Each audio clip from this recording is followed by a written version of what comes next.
नमस्कार दोस्तों, आज हम बात करने वाले हैं बिहार डीएलएड ऑनलाइन फॉर्म 2025 के बारे में। अगर आप भी डीएलएड करने को सोच रहे हैं तो इसका फॉर्म आ गया है और कब से इसका ऑनलाइन शुरू होगा और कब इसका एग्ज़ाम होने वाला है, इसकी पूरी जानकारी हम आपको इस वीडियो के माध्यम से देंगे। तो वीडियो के लास्ट तक ज़रूर बने रहें। अगर आप लोगों ने भी अभी तक मेरे चैनल को सब्सक्राइब नहीं किए हैं तो प्लीज़ चैनल को सब्सक्राइब ज़रूर कर दें। तो चलिए हम आपको पूरी जानकारी देते हैं। सबसे पहले हम इसका टोटल सीट के बारे में बात कर लेते हैं। तो इसका टोटल सीट जो इस बार हुआ है 30,750 सीट है। इतना लोगों का सिलेक्शन होगा। अगर आप लोग फॉर्म भरते हैं तो इतना ही लोगों का इसमें एडमिशन होगा।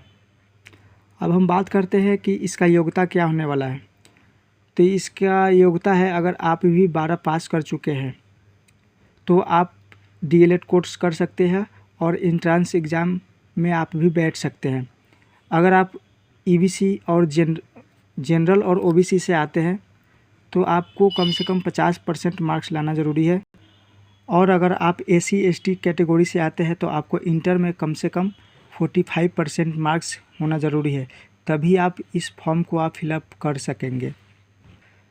तो जनरल और ओबीसी के लिए मिनिमम जो परसेंटेज है 12वीं में 50% है और एससी एसटी के लिए 45% है मिनिमम। अगर इतना है तो आप इस फॉर्म को भर सकते हैं, अन्यथा नहीं भर सकते हैं। अब हम फ़ी के बारे में जान लेते हैं।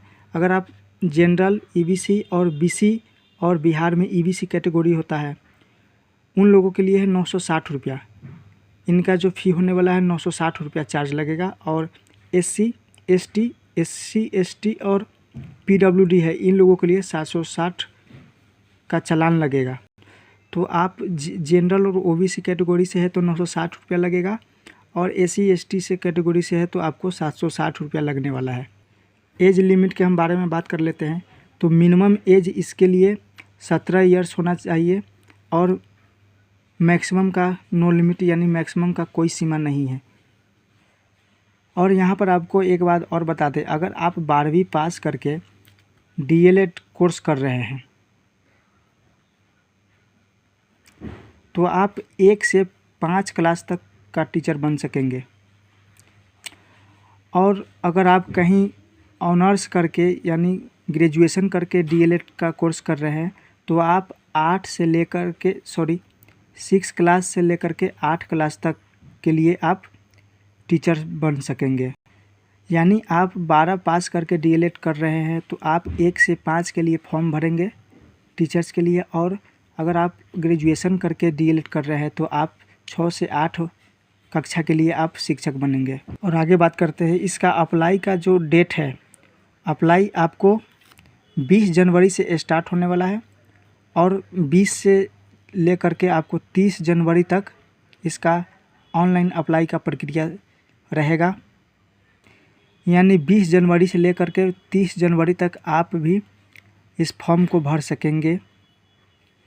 और जो एग्ज़ाम का डेट होने वाला है वह 27 फरवरी 2025 में होने वाला है। एग्ज़ाम का डेट भी यहाँ पर दिया गया है, 27/2 को एग्ज़ाम हो जाएगा। हम डॉक्यूमेंट के बाद बात कर लें तो इसमें डॉक्यूमेंट जो लगने वाला है मैट्रिक और 12 का मार्कशीट। मैट्रिक का मार्कशीट इसलिए कि उसमें जन्म तिथि दिया होता है, तो इसलिए 10th का आपको मार्कशीट ज़रूर लगेगा, तो इसीलिए इसमें 10th का मार्कशीट लगाना है।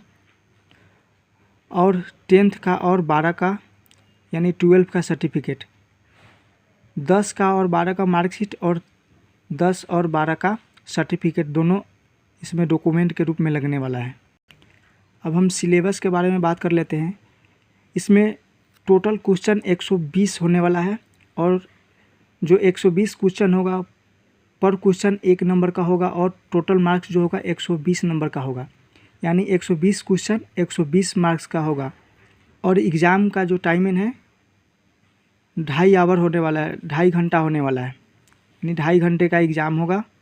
और इसमें कोई नेगेटिव मार्किंग नहीं है, इसमें गलत आंसर के लिए कोई नेगेटिव मार्किंग नहीं किया जाएगा। इसमें आप जितना सही आंसर देंगे उसी का नंबर जुड़ेगा, और गलत भी देंगे तो उसका नंबर कटिंग नहीं होगा। इसमें नो निगेटिव मार्किंग है।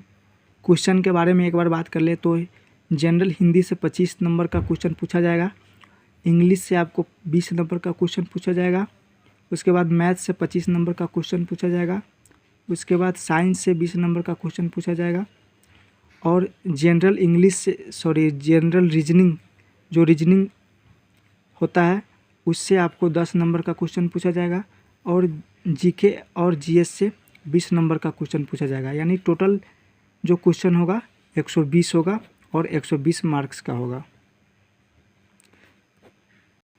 अगर आप इस परीक्षा को अटेंड करते हैं तो आपको इसमें कितना परसेंटेज मार्क्स और कितना नंबर लाना अनिवार्य होगा इस परीक्षा को पास करने के लिए, हम आपको बताते हैं।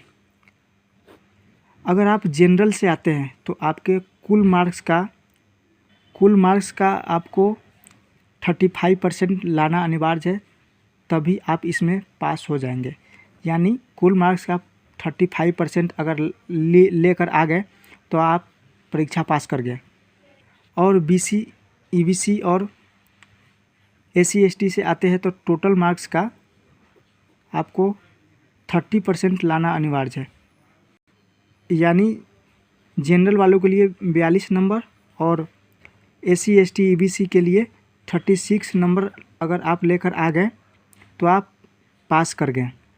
अगर आपके मन में चल रहा होगा कि हम 42 नंबर लेकर आ गए और 36 नंबर लेकर आ गए तो मुझे गवर्नमेंट कॉलेज मिल जाएगा क्या?